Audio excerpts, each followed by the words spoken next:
Ladies and gentlemen, let me tell you a little something about life. Oh, certainly life's a funny game, and we're all playing it like rats scurrying in a maze.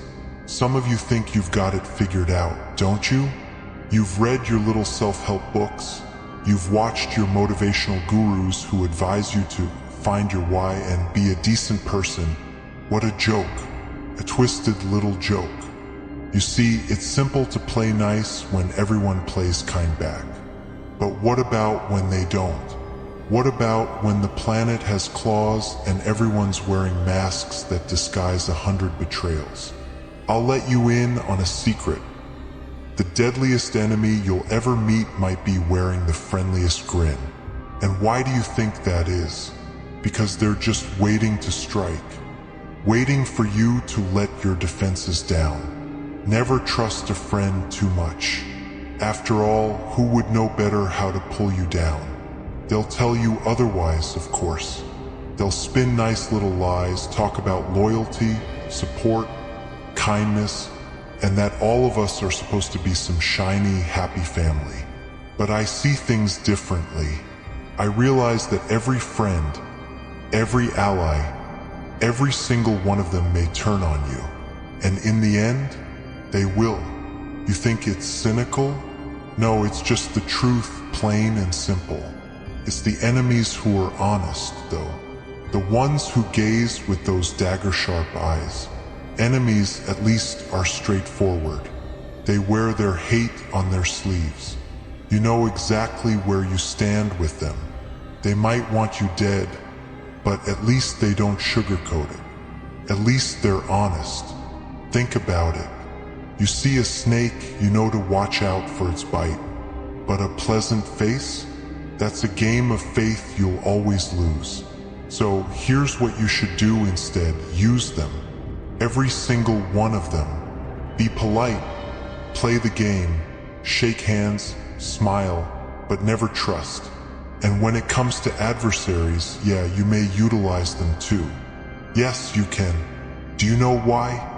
Because enemies are predictable.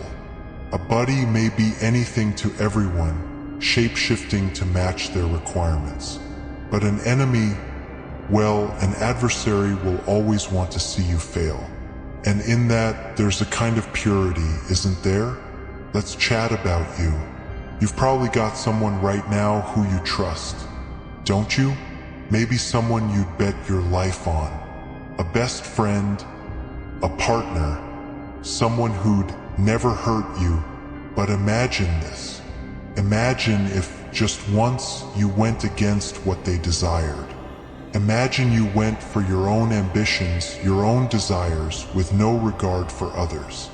How long before they start to turn? How long before that allegiance, that friendship, becomes a threat? You see, people are selfish at their heart. It's just the nature of the beast. The trick is understanding this and using it. Play the game, but play it better than they do.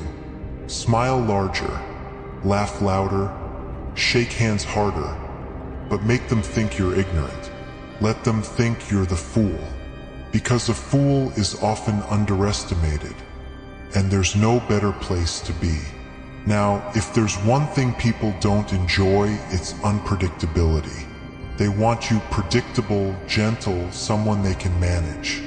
But the unpredictable, yeah, that scares them. When you become that force, when you start to dance to the beat of your own dark little tune, they won't know what to make of you. And that, my friends, is power. But you protest, that's lonely. That's isolating. Is it? Look about you. How many people in this world genuinely care about you, really care about you beyond their own interests? How many people would leap off the cliff if you asked them? Precious few, if any. The rest, well, they're just players in your story, and they'd replace you as soon as it served them better. So why not be the one pulling the strings? Why not be the one in control? Look at history. The great leaders, the ones who dominated with iron fists, they didn't let sentimentality get in the way. They recognize that friends might become rivals in a hurry, that individuals who shook their hands with a smile today may be plotting their demise tomorrow. And thus, they learnt to use their opponents. They learnt to keep their foes closer than friends, knowing that a controlled enemy is a weapon. A friend can betray, but an adversary will be predictable in their hatred. Harness that. So what am I urging you to do? Am I telling you to cut ties? Push everyone away? No, I'm telling you to be smarter. Let them in, but don't give them the keys to the kingdom. Let them think they've got you, that they know you. Because if you do this perfectly, they'll never see you coming when you need to move ahead. Manipulate them, yes. Use them, absolutely. But trust them? Never. You see, when you let go of that urge to be loved, to be approved of, you'll find yourself free. Free to do what's necessary. Free to be who you truly are, without that mask everyone wants you to wear. You're stronger than they want you to believe, and you're far more cunning than they think. So show them. Here's what's going to happen if you follow my suggestion. The folks around you will start to wonder. They'll start to wonder what they know about you, question if they've undervalued you. And when people start to fear you just a little, that's when you'll know you've won. Because fear is control, and control is everything. What about kindness? What about morality? Well, those are merely rules set by those in authority to keep everyone else in line. Morality is for people who wish to sleep easy. And let me tell you, sleeping easy is for the weak. The actual players, the ones who change the world, they realize it's a filthy game. So play it. Get your hands filthy. Embrace that side of you that the world tells you to hide. Become what they fear. Let people think they know you, but never let them see the real you.